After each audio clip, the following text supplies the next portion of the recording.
안녕하세요. 제 일을 우습게 보고 그거 벌 바엔 살림이나 하라며 사람을 깔아뭉개던 남편과 이혼한 여자입니다.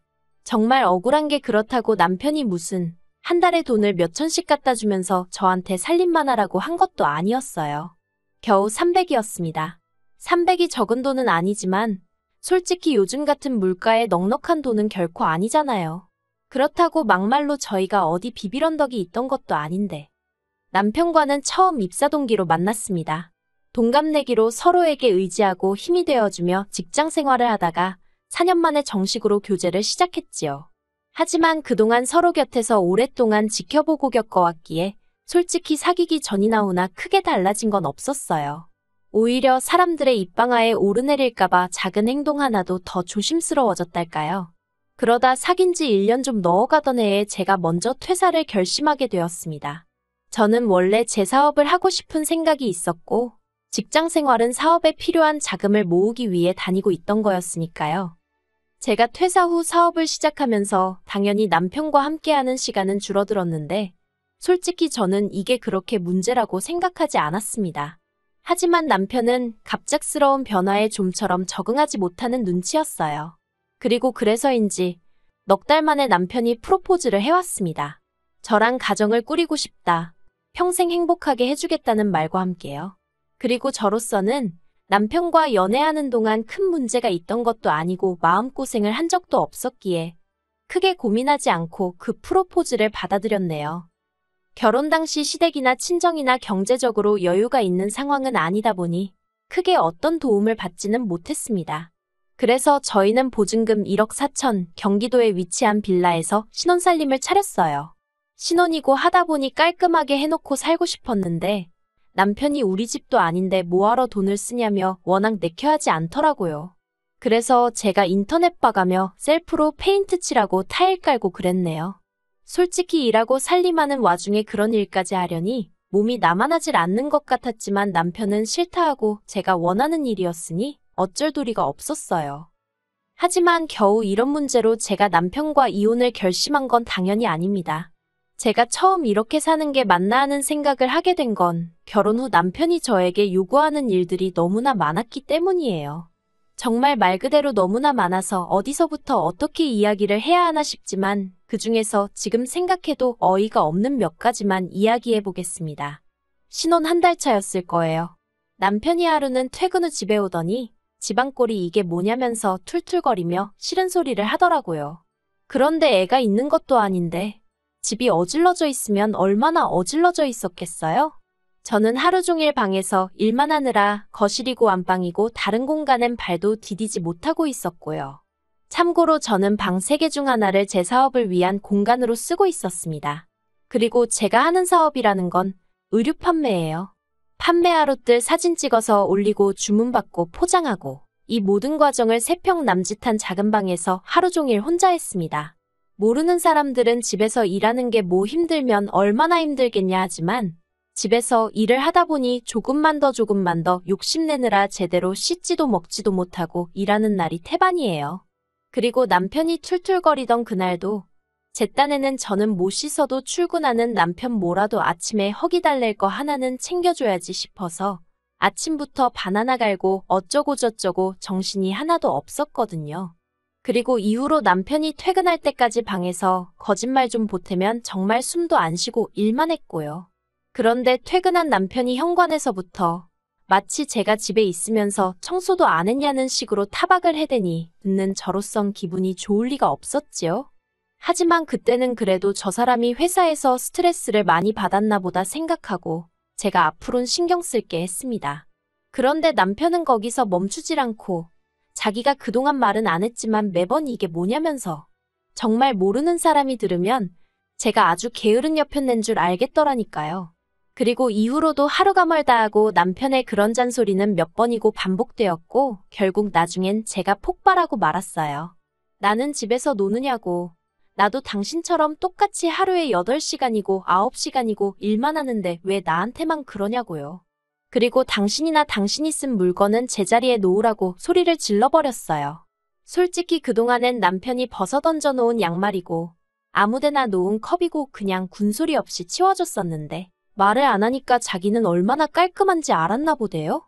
아무튼 그러자 남편이 어이가 없다는 듯 저를 보면서 혀를 차는데 그건 그거대로 왜 그렇게 재수가 없던지. 결국 그날 대판 싸우고 이틀 동안 서로 말 한마디 안 섞고 봐도 못 본 척하고 지냈습니다. 하지만 그 싸움은 계속해서 이어질 수가 없었는데 그건 바로 어머님의 생신 때문이었어요. 남편이 정말 밉고 야속하고 꼴보기도 싫었지만 그때는 결혼한 지 얼마 되지 않은 때라서 남편 때문에 마음이 상했다고 어머님 생신도 모른 채 해야겠다는 생각은 미처 할 수가 없었거든요.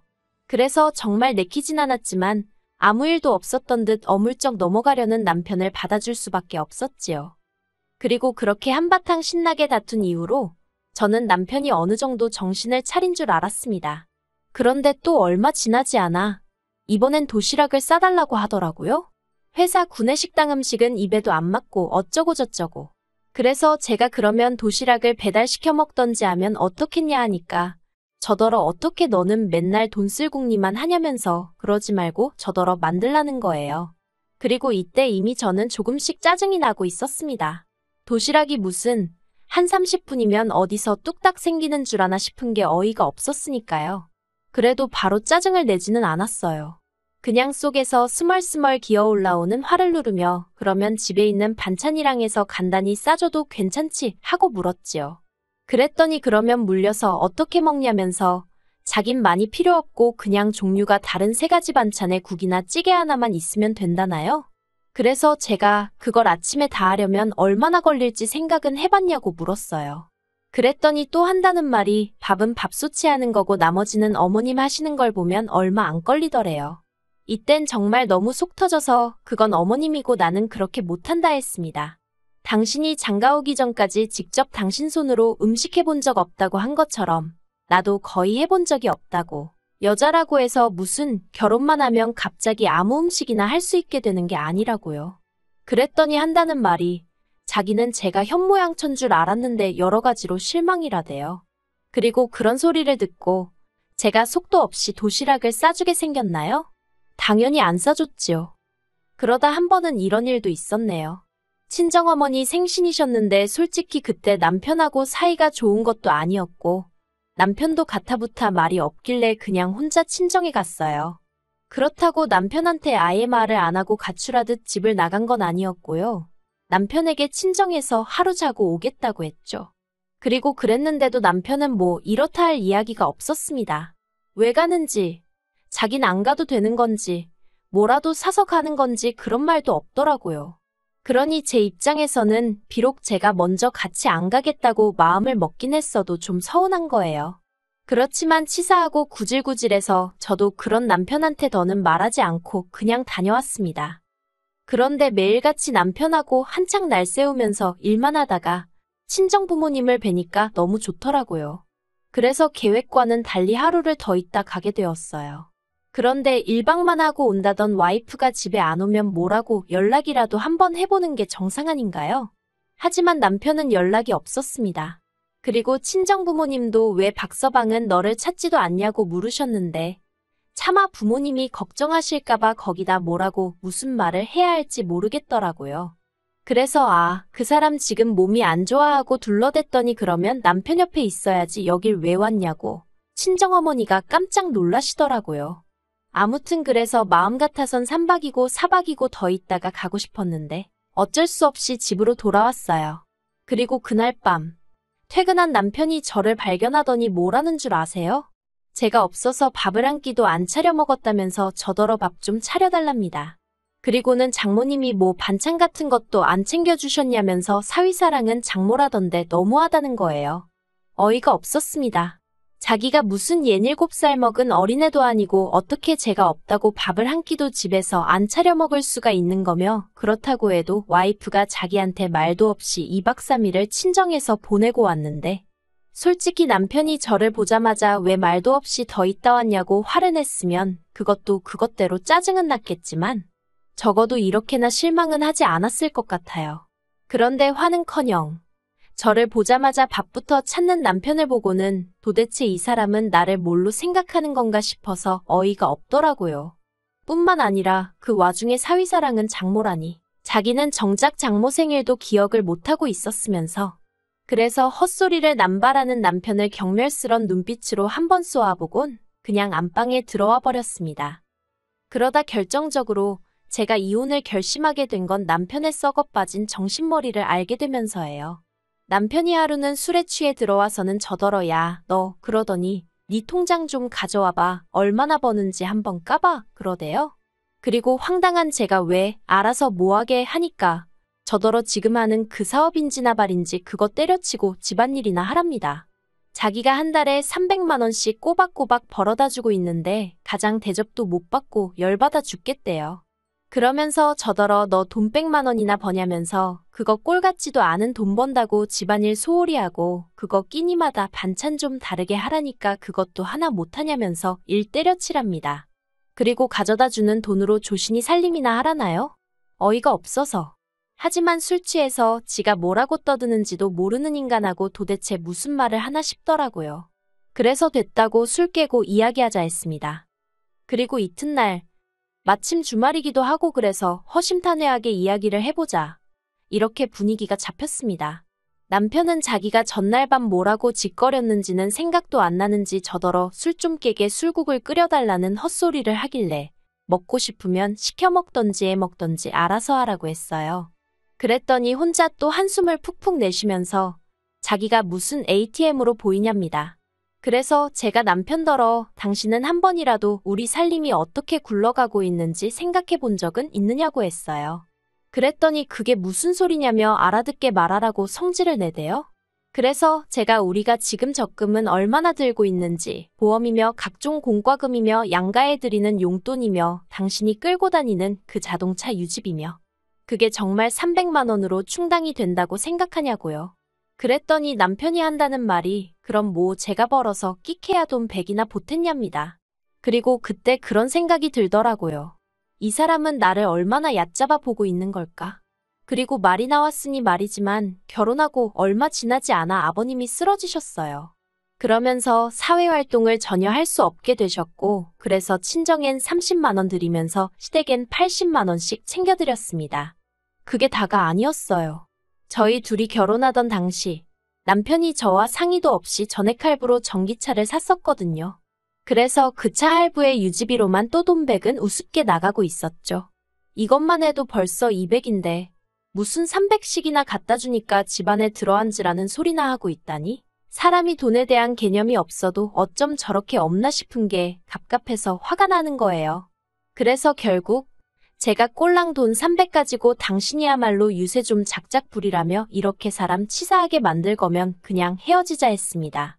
나도 나름대로 맞벌이 하는 중인데도 집안일 가지고 현모양처가 못 되느니 어쩌느니 소리나 듣고 어제는 뭐 가장대접이 어쩌고 저쩌고 막말로 당신이 집을 해오기를 했냐 그렇다고 우리 친정에다 뭐 하나 대단한 거 해주기를 했냐 그래놓고 이제 와서 그거 얼마 더 번다고 사람을 무시하냐고 이래라 저래라 하느냐고 그럴 거면 차라리 따로 살자고요. 그러면 당신은 그 돈 300 혼자 다 쓸 수 있으니 얼마나 좋겠냐고 저도 남편이 하듯이 똑같이 빈정거렸네요. 그리고는 당신의 2배, 3배 벌어오는 남자들도 당신같이 대접받고 싶어서 환장하진 않을 거라니까. 저더러 말을 그따위로 하냐면서 그래 헤어져 하대요. 제가 자기랑 헤어져 봐야 지금이 좋았지 하고 피눈물을 흘릴 거라나요? 그래서 저희 이혼했습니다. 결혼 생활도 길지 않고 애도 없지. 그렇다고 재산이냐고 얼마나 쌓인 것도 아니지. 그러니까 뭐 결혼 준비할 때보다 오히려 시간도 덜 걸리고 말 그대로 속전속결이더라고요.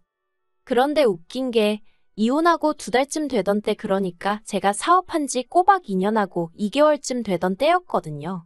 갑자기 매출이 늘기 시작하더니 3달 연속 순수익으로 제 손에 600씩 떨어지기 시작하는 거예요. 정신적으로 편해져서 일에 더 집중이 잘 됐던 건가 싶기도 하고 솔직히 남편하고 이혼하면서 마음 한켠으로는 이러다 진짜 사업까지 망하면 부모님을 무슨 낯으로 뵙나 싶어서 정말 여러 가지로 정신사나웠는데 보란듯이 사업이 치고 올라가 주니까 아, 이걸 남편한테 말을 해서 염장을 질러 말어 싶더라니까요. 하지만 그래도 제 입으로 직접 말하는 건 없어 보여서 사업이 안정궤도에 들어갔다는 확신이 들던 지난달 같이 회사를 다니던 직장 동료들에게 슬쩍 제 근황을 흘렸습니다. 그랬더니 역시나 아니나 다를까 중에 말하기 좋아하는 몇 명들이 남편한테 제 소식을 전했나 봐요. 그간 한 번도 연락도 없던 인간이 저한테 잘 지내냐, 어떻게 지내냐고 문자를 보낸 걸 보면 말이에요. 정말 사람 일은 알 수가 없어요. 그쵸? 저도 어떻게 남편한테 돈 300 벌면서 현모양처 찾는 일은 잘 돼가냐고 한번 답장해 볼까요? 농담입니다. 다시는 얽히고 싶지 않은걸요. 저는 솔직히 이 기세를 몰아서 사업 쪽으로 한번 보란 듯이 성공해보고 싶은 마음이에요. 남편이 절 놓친 걸 후회하게 만들겠다 그런 게 아니라 남편에게 나는 네가 벌어다주는 알량한 돈 몇 푼으로 이래라 저래라 할 수 있는 여자가 아니었다는 걸 똑똑히 알려주고 싶어서요. 유치해도 뭐. 일단은 그게 제 목표입니다.